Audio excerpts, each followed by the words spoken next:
ပရိသတ်ကြီးဒီကနေ့ကျမတို့နားဆင်ခန်းစားကြမယ့်ဇာတ်လမ်းလေးကတော့အန်နီရဲ့ကြီးမာတဲ့ပစိဖိတ်သမုဒ္ဒရာကြီးကိုရှီဟောင်းဖောင်ငယ်လေးတစ်စင်းနဲ့ဖြတ်ကျော်ပြီးသူ့ရဲ့ theory ကိုလက်တွေ့သက်သေပြခဲ့တဲ့စွန့်စားစိတ်အပြည့်ရှိတဲ့လူငယ်တော်ရဲ့အကြောင်းရင်းဖြစ်ပါတယ်။ဇာတ်လမ်းကိုအတူတူနားဆင်ကြည့်လိုက်ရအောင်။1920ပြည့်နှစ်ဇာတ်လမ်းအစမှာတောဆိုတဲ့နော်ဝီကကောင်လေးတယောက်ဟာတငယ်ချင်းတွေကိုသူ့ရဲရင်ကြောင်သက်သေပြခြင်းခဲ့ပါတယ်။သူဟာရေခဲပြင်ကြီးကိုဖြတ်ကျော်ပြီးလွှတ်တစ်ချောင်းယူဖို့ကြိုးစားရမှာရေခဲတွေကွဲထွက်ပြီးရေထဲကျသွားခဲ့ပါတယ်။အဲဒီချိန်မှာသူ့တငယ်ချင်းအရစ်ကသူ့ကိုဆွဲထုတ်ကယ်တင်ခဲ့ပြီးတောရဲ့စွန့်စားရဲရင်တော်လေစိတ်လိုက်မှန်မှရှိတဲ့ဇယိုက်ကိုဖော်ပြနေခဲ့ပါတယ်။1938ခုနှစ်အရွယ်ရောက်လာတဲ့တောဟာ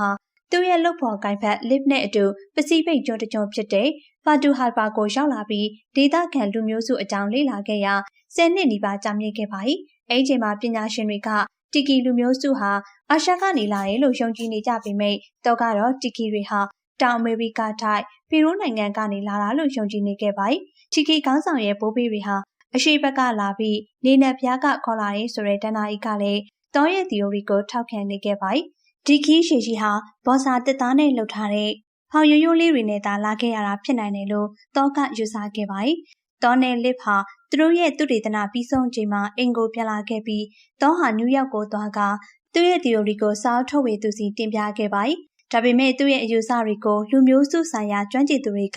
ကလောင်ပြောင်ညင်းပယ်ခဲ့ကြပါတယ်။ဘာကြောင့်လဲဆိုတော့တီကီတွေဟာသင်္ဘောကြီးတွေမရှိဘဲပစိဖိတ်သမုဒ္ဒရာကြီးကိုဖောင်ငယ်လေးနဲ့ဖြတ်ကျော်နိုင်မှာမဟုတ်ဘူးလို့ယုံကြည်ကြလို့ပါ။တောဟာဒီညင်းပယ်မှုကိုအကြီးကျယ်စိတ်ပြတ်ခဲ့ပေမဲ့လက်မလျှော့ပဲသူ့ရဲ့ theory ကိုကိုယ်တိုင်လက်တွေ့သက်သေပြဖို့ဆုံးဖြတ်လိုက်ပါတယ်။သူဟာလွန်ခဲ့တဲ့နှစ်ပေါင်း1500ကတီကီတွေသုံးခဲ့တဲ့ပုံစံအတိုင်းဘောစာတစ်သားဖောင်တစ်စင်းနဲ့ပီရူးကနေဖာတူဟိုက်ပါအထိပစိဖိတ်သမုဒ္ဒရာ8000မိုင်ကိုဖြတ်ကျော်ဖို့စီစဉ်ခဲ့ပါတယ်။သူဟာဒီအန္တရာယ်များတဲ့ခရီးအတွက်သင်္ဘောသားတွေကိုရှာဖွေခဲ့ရာဘသူကမှစိတ်မဝင်စားခဲ့ပါဘူး။အတွေ့အကြုံရှိတဲ့သင်္ဘောသားတဦးကတော့ဒီဖောင်ဒီဇိုင်းကကိုတက်တည်ဖို့အစီအစဉ်ပဲလို့သတိပေးခဲ့ပါတယ်။သူတို့ဖောင်ဟာလှိုင်းကြီးရင်ကျိုးရီပြေးပြီးနစ်မြုပ်သွားနိုင်တယ်လို့လည်းရှင်းပြခဲ့ပါတယ်။အဖွဲ့ဝင်ရှာဖွေတာမအောင်မြင်ပဲတောစိတ်ပြက်လက်ပြက်လမ်းလျှောက်ထွက်လာချိန်မှာဟာမန်ဆိုတဲ့အင်ဂျင်နီယာတဦးကတောရဲ့ဖောင်ပုံချမ်းကိုကောက်ယူပြီးအကူအညီပေးဖို့ကမ်းလှမ်းခဲ့ပါတယ်။ဟာမန်ဟာရေခဲတက်တာအယောင်သမားဟောင်းတဦးဖြစ်ပြီးသူ့ရဲ့တာမန်ဘဝကိုညှင်းငွေနေသူဖြစ်ပါတယ်။ဒီလိုနဲ့တော့ဟာမန်ကိုသူ့ရဲ့ဒုတိယခေါင်းဆောင်အဖြစ်ခေါ်ဆောင်ခဲ့ပါတယ်။35ရက်အကြာမှာတော့ဟာပီရူးကိုလေယာဉ်လက်မှတ်2ဆောင်ဝယ်ခဲ့ပါတယ်။ဒီဆုံးဖြတ်ချက်ကြောင့်သူဟာသူ့ရဲ့ဇနီးလစ်နဲ့ကလေး2ယောက်ကိုထားခဲ့ရပါတယ်။လစ်ကစိတ်မကောင်းဖြစ်ပေမဲ့သူ့ခင်မွန်ရဲ့စိတ်ဓာတ်ကိုကောင်းကောင်းသိရကြောင်းဘေးကင်းစွာပြန်လာဖို့သာဆုတောင်းပေးနိုင်ခဲ့ပါတယ်။ပီရူးကိုရောက်တဲ့အခါတော့ဟာခီးစင်မှာလိုက်ပါမယ်လူတော်ဦးနဲ့တွေ့ဆုံခဲ့ပါတယ်။အန်အောစရာကောင်းတာကတော့အဲလူတွေထဲမှာသူ့ရဲ့တငယ်ချင်းအရစ်လည်းပါဝင်နေပြီးအရစ်ဟာလမ်းပြသင်္ဘောသားဖြစ်ဆောင်ရွက်မှာဖြစ်ပါတယ်။ကျန်2ဦးဖြစ်တဲ့ Trotsky နဲ့ Canu တို့ကတော့ရေဒီယိုဆက်သွယ်ရေးကိုတာဝန်ယူမှာဖြစ်ပါတယ်။အဖွဲ့သားတွေပြည်ဆောင်သွားတဲ့နောက်တော့ဟာဘောစာတစ်သားလုံးတွေနဲ့ဖောင်ဆော့လုပ်ရေးကိုချက်ချင်းစတင်ခဲ့ပါတယ်။လိုအပ်တဲ့ပစ္စည်းတွေအတွက်တော့ဟာထပ်မံချင်းဝင်ယူခဲ့ရပါတယ်။ဒီချိန်မှာလူမျိုးစုသူတေသီဒန်နီယယ်ဆန်ကလည်းမှတ်တမ်းရိုက်ကူသူအဖြစ်ပါဝင်ဖို့ချင့်ကပ်လာခဲ့ပါတယ်။ဒေသခံတတိတဦးရဲ့ထောက်ပံ့မှုနဲ့တောရဲ့အဖွဲ့ဟာတရက်ကြာခီးစဉ်အတွက်ပစ္စည်းတွေစုဆောင်းခဲ့ကြပါတယ်။1948ခုနှစ်ဧပြီလ28ရက်နေ့မှာတော့သူတို့ဟာခွန်တီကီလို့အမည်ပေးထားတဲ့ဖောင်နဲ့တမိုင်းဝင်ခီးစဉ်ကိုစတင်ခဲ့ပါတော့။ဖောင်မှာအင်ဂျင်လုံးဝမပါဘဲလေရဲ့တွန်းအားပေါ်မှာသာမှီခိုရမှာဖြစ်ပါတယ်။ပထမဆုံးနေ့ဟာတိတ်ဆိတ်စွာကုန်ဆုံးခဲ့ပါတယ်။ပီရူးကစေတနာရှင်တွေလူဒန်းထားတဲ့အစားအစာတွေကြောင့်စိတ်မပူရပေမဲ့အဖွဲ့ဝင်တဦးဖြစ်တဲ့ခနိုနိုဟာပင်လယ်မူးဝင်ခြင်းကိုချက်ချင်းခံစားခဲ့ရပါတယ်။ညရောက်တဲ့အခါတော့ဟာငမန်းအုပ်တအုပ်ကဖောင်နောက်ကနေလိုက်နေရကိုသတိပြုမိခဲ့ပါတယ်။တော့ဟာအရှိမိုင်း8000ရှိတဲ့ခီးစဉ်အတွက်စိတ်ကိုတည်ငြိမ်အောင်ကြိုးစားခဲ့ပါတယ်။ဒါပေမဲ့မကြခင်မှာပဲအေယာမမုန်တိုင်းကြီးတစ်ခုဝင်ရောက်လာပြီးလှိုင်းကြီးတွေဟာဖောင်ကိုရိုက်ခတ်ခဲ့ပါတယ်။လိုင်းတွေရဲ့ကြမ်းတမ်းမှုကြောင့်တော့ဟာရေထဲကျသွားခဲ့ပြီးသူ့ရဲ့ငယ်တငယ်ချင်းအရစ်ကဒုတိယအကြိမ်ဖြစ်သူ့အသက်ကိုကယ်တင်ခဲ့ပြန်ပါတယ်။မုန်တိုင်းပြီးသွားတဲ့အခါဖောင်ရဲ့အထက်ကအဆောက်အုံကတော့မပြတ်စီးပဲခီးဆက်နိုင်ခဲ့ကြပါတယ်။သမုဒ္ဒရာလေကိုရောက်တဲ့အခါရေဒီယိုအော်ပရေတာကအမေရိကန်တန်ယုံကိုဆက်သွယ်ဖို့စူးစမ်းခဲ့ပေမဲ့စူးစမ်းမှုမအောင်မြင်ခဲ့ပါဘူး။ဖောင်ပေါ်ကကြက်တူလေးတွေကအင်တနာကျိုးကိုကိုက်ဖြတ်လိုက်တာကြောင့်သူတို့ဟာရေဒီယိုစနစ်ကို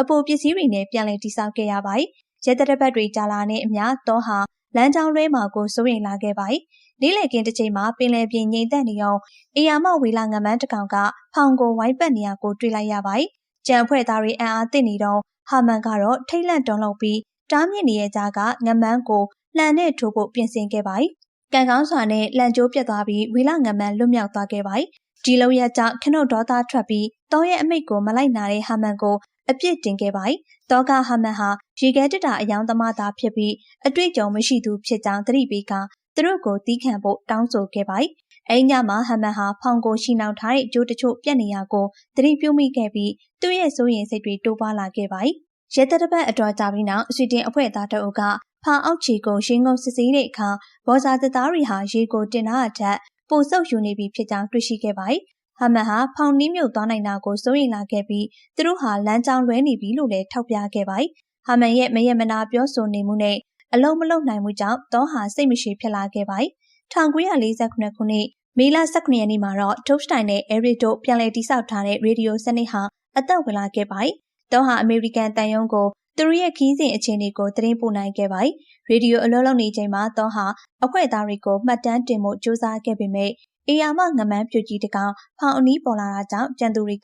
တောကိုချက်ချင်းဆွဲခေါ်ခဲ့ရပါတယ်။ထို့နောက်မှာတော့သူတို့ရဲ့ကြက်တူရွေးလေးဟာရေထဲပြုတ်ကျပြီးငမန်းတွေရဲ့ဝါမျိုးခြင်းကိုခံလိုက်ရပါတော့တယ်။ဒီမြင်ကွင်းကြောင့်ခနုတ်ဒေါသနဲ့ဝမ်းနည်းမှုဖြစ်ပေါ်လာပြီးလက်ပလာနဲ့ငမန်းကိုဖမ်းဖို့ကြိုးစားခဲ့ပါတယ်။ငမန်းတရားရပြီးသွေးတွေထွက်လာတာကြောင့်ငမန်းတွေပုံမိုဆွဲဆောင်ခံလိုက်ရပါတယ်။ဟာမန်ဟာစိတ်ဖိစီးမှုတွေနဲ့အတူသူ့ရဲ့လျှို့ဝှက်ချက်ကိုထုတ်ဖော်ခဲ့ပါတယ်။သူဟာခီးစဉ်အစကတည်းကတန်ကြိုးခွေတစ်ခွေကိုခိုးယူလာခဲ့ပြီးအဖျားတုံးရဲ့ဖောင်ကြိုးတွေအစားအဲ့ဒီတန်ကြိုးတွေကိုအသုံးပြုဖို့တောင်းဆိုခဲ့ပါတယ်။တော့ကတော့ရှေးဟောင်းဒီဇိုင်းကိုအတီးပြုလိုတာကြောင့်ငင်းပယ်ခဲ့ပါတယ်။ဟာမန်စိတ်ပြက်ပြီးလမ်းလျှောက်ထွက်လာစဉ်ငါးသွဲတွေပြီးနေတဲ့အဝတ်တွေနဲ့ရေထဲချော်ကျသွားခဲ့ပါတယ်။ငမန်းတွေချက်ချင်းတုတ်ပြန်ခဲ့ပြီးမိခနုတ်ကမဆိုင်မတော့ခုန်ဆင်းပြီးဟာမန်ကိုဆွဲထုတ်ကယ်တင်နိုင်ခဲ့ပါတယ်။ဒီဖြစ်ပျက်ကတော့ကိုပြင်းပြင်းထန်ထန်လှုပ်ခါသွားစီခဲ့ပြီးသူ့ကိုယ်သူရေမကူးတက်ပဲရေကိုကြောက်နေရဆိုတဲ့လျှို့ဝှက်ချက်ကိုလည်းသိလိုက်ရပါတယ်။ရက်တပတ်တွေထပ်မံကုန်လွန်သွားပြီးပင်လယ်ပြင်ငြိမ်သက်လာတဲ့တနေ့မှာအဲရစ်ကသတင်းကောင်းယူဆောင်လာခဲ့ပါတယ်။သူတို့ဟာပိုလီနီးရှားဘက်ကိုဥတီနေတဲ့မှန်ကန်တဲ့လမ်းကြောင်းပေါ်ကိုပြန်ရောက်နေပြီဖြစ်ပါတယ်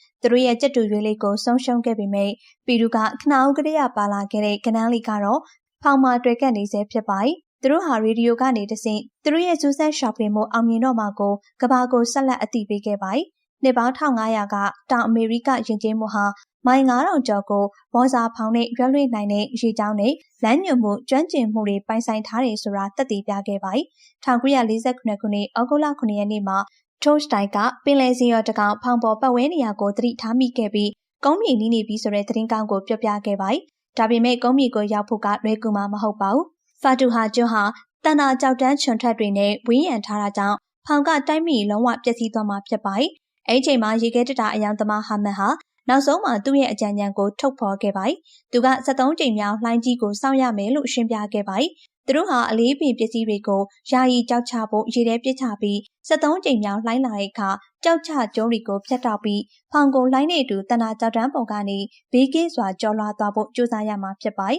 ။ခဏကြာမှကျွန်းကိုမြင်လိုက်ရပြီးထိုးစတိုင်ကအမေရိကန်တန်ယုံကိုအရေးပေါ်သတင်းပို့ခဲ့ပါတယ်။ဟာမန်ရဲ့သီအိုရီကိုလိုက်နာဖို့အားလုံးသဘောတူခဲ့ကြပြီးလှိုင်းတွေကိုစတင်ရေးတွက်ခဲ့ပါတယ်။ဒါပေမဲ့9ကြိမ်မြောက်လှိုင်းမှာကြောက်ချကြိုးတစ်ချောင်းပြစ်သွားပြီးဖောင်ဟာတန်တာကြောက်တန်းတွေကြားမှာညှက်သွားခဲ့ပါတယ်။သူတို့ဟာ73ကြိမ်မြောက်လှိုင်းကပဲသူတို့ကိုတွန်းအားပေးပြီးကျော်လွှားနိုင်မယ်လို့မျှော်လင့်ပြီးစောင့်ဆိုင်ခဲ့ကြပါတယ်။နောက်ဆုံးမှာတော့73ကြိမ်မြောက်လှိုင်းဟာကြံလှိုင်းတွေထက်ပိုကြီးမားစွာတက်လာပြီးဟွန်တီကီဖောင်ကိုမတင်ကတန်တာကြောက်တန်းပေါ်ကနေကျော်လွှားစေပြီးလာပေါင်းများစွာစူးစမ်းခဲ့ရတဲ့ကျိုးစီကိုတွန်းပို့ပေးခဲ့ပါတယ်။တောဟာအဖွဲ့သားတွေထက်အရင်ပြေးသွားခဲ့ပြီးရဲရင်စိတ်ယုံကြည်မှုနဲ့ကျိုးနဲ့ချီထားတဲ့ဖောင်တစင်းအပေါ်ယုံကြည်မှုတို့နဲ့ပင်လယ်ကြီးကိုဖျက်ကျော်ခဲ့တဲ့လူသားတို့အဖြစ်ဂုဏ်ယူစွာရပ်တည်ခဲ့ပါတယ်။ဒါပေမဲ့ဒီအောင်မြင်မှုဟာဝမ်းနည်းစရာတစ်ခုနဲ့လာခဲ့ပါတယ်။အဲဒီဟာတောကိုခီးမစခင်လစ်ကသူ့ကိုအနံ့ထားတဲ့စာတစ်စောင်ပေးခဲ့ပါတယ်။စာထဲမှာလစ်ဟာတောနဲ့လမ်းခွဲဖို့ဆုံးဖြတ်ခဲ့ကြောင်းရေးထားပါတယ်။တောဟာအလုံးကိုအောင်မြင်ခဲ့ပြီးနောက်အခက်အခဲဆုံးထိုးနှက်ချက်ကိုနောက်ဆုံးမှခံခဲ့ရပါတယ်။တောနဲ့အဖွဲ့သားတွေဟာသူတို့ရဲ့စွန့်စားခံကိုပိုလီနီးရှားလူမျိုးစုတွေနဲ့အတူဆင်နွှဲခဲ့ကြပြီးဒီခီးစဉ်ဟာသူတို့ဘဝကိုထာဝရပြောင်းလဲစေခဲ့ပါတယ်။ဒီဇလန်ရဲ့သင်ခန်းစာကတော့တခါတလေကိုယ့်ကိုအသက်ရှင်စေတဲ့အိမ်မက်နောက်ကိုလိုက်တဲ့အခါကိုယ်နှလုံးသားကိုထိမ့်ပြီးထားတဲ့သူကိုဆုံးရှုံးရတတ်ပါတယ်။ကဘာကြီးကိုတက်တည်ပြတာဟာဘယ်တော့မှနာကျင်မှုမရှိပေမဲ့တိတ်တဆိတ်ပြီးဆက်ရတဲ့တန်ဖိုးကိုသိလိုက်ရတာကတော့အနာကျင်ဆုံးဖြစ်ပါတယ်။